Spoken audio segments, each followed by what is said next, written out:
South Africa just created history.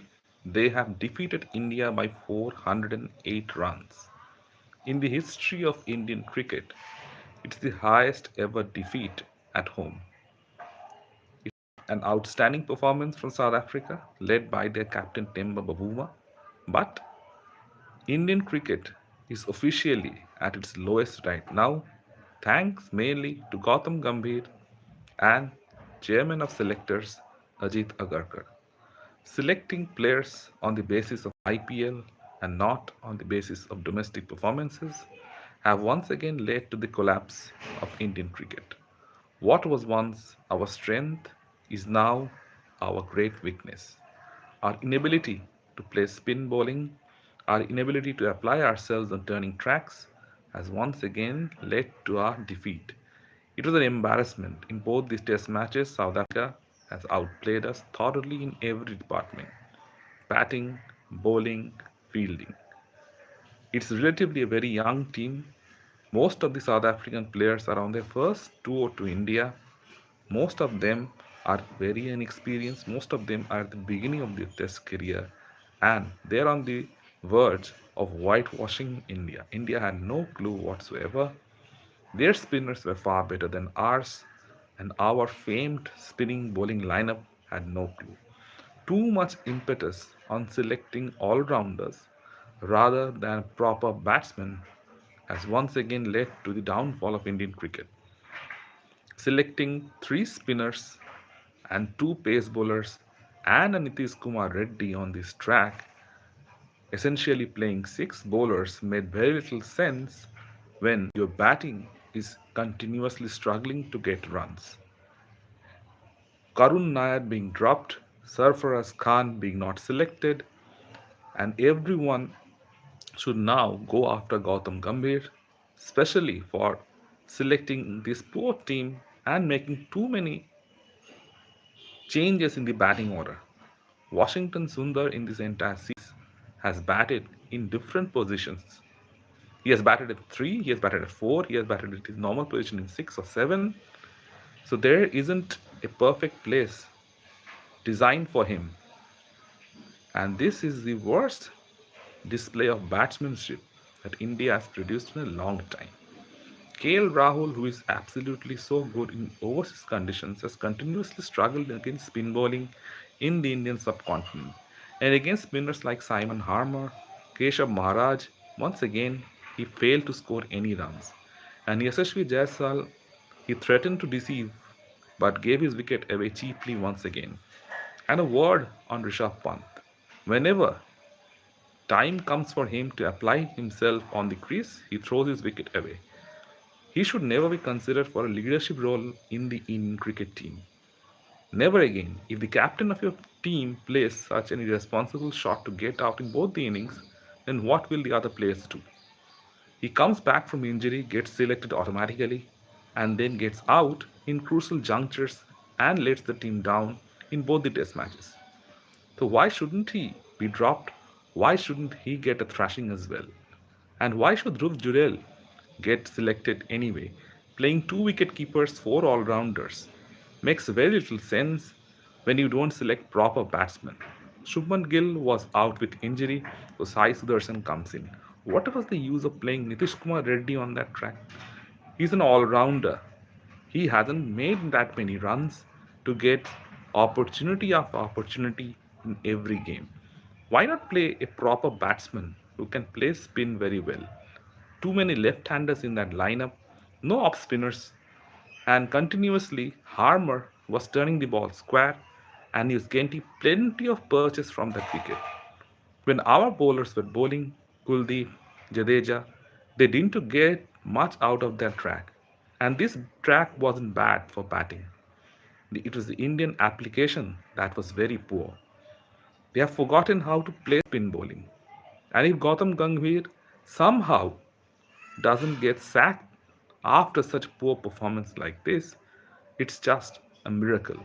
Both he and Ajit Agarkar, the chairman of selectors, deserve to get booted after a performance like this.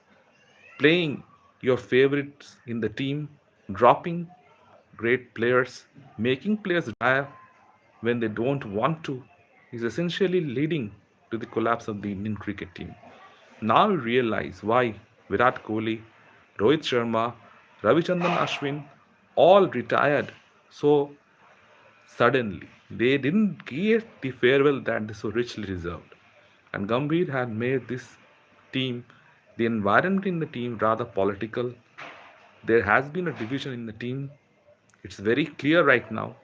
And instead of playing for the team, they are playing for themselves, for their own spots.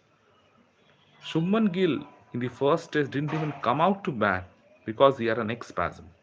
Gone are the days when Anil Kumble came into bowl rather with a broken jaw in the West Indies. Or Sachin Tendulkar came to bat against Pakistan with a tennis elbow and nearly won India the game. When you're chasing 133 odd runs, your captain can't even come into bat because he has a neck spasm. That pretty much sums the attitude of the Indian cricket team right now. It's an horrifying situation. It is difficult to be an Indian cricket fan right now, given the current state of the team.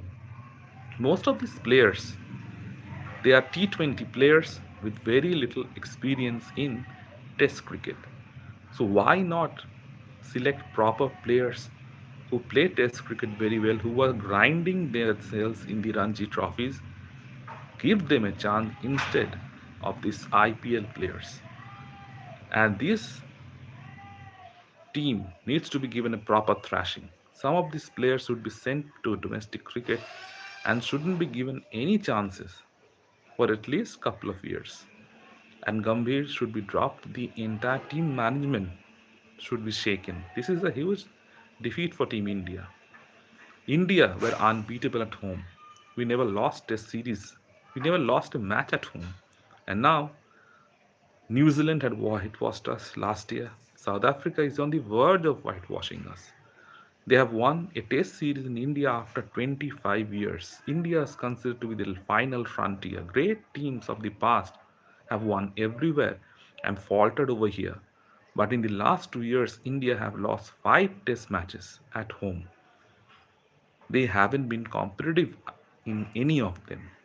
That's the bigger question. New Zealand humbled them and South Africa embarrassed them. India had no answers, and once again, they were looking for an easy way out. Losing a match, a home match, by 408 runs. It's a very difficult thing to swallow. The Indian pride is gone. This is absolutely hideous. This is the lowest point of Indian cricket, and Gambhir and company have managed to achieve something that even great teams of the past haven't. They have managed to destroy Indian cricket. They have managed to destroy the very core of Indian cricket. And now what's left is basically a shell of our great team. So, what to do now? Nothing. We just hope for the best because South Africa is going to whitewash us once again. This team is absolutely hideous. They have no confidence whatsoever. The batters are not scoring runs. The proper team isn't getting selected. And too much focus is given on all rounders. The same players who are playing the one day matches are playing the T20 matches and they're also getting selected in the test matches. Application is needed, application is missing. Apart from Shai Sudarshan and Kuldeep Yadav, nobody really looked settled in that second innings. Even though Sai batted for over 100 balls, it was too ultra defensive. You need to score runs, not just block. You need to rotate strike.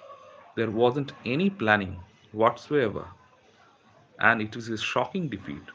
It's hard to be an Indian cricket fan today, and for the millions watching at home, it must be a very difficult pill to swallow. Let me know in the comment section what you feel. And if you like the content, please like, share, and subscribe to the channel.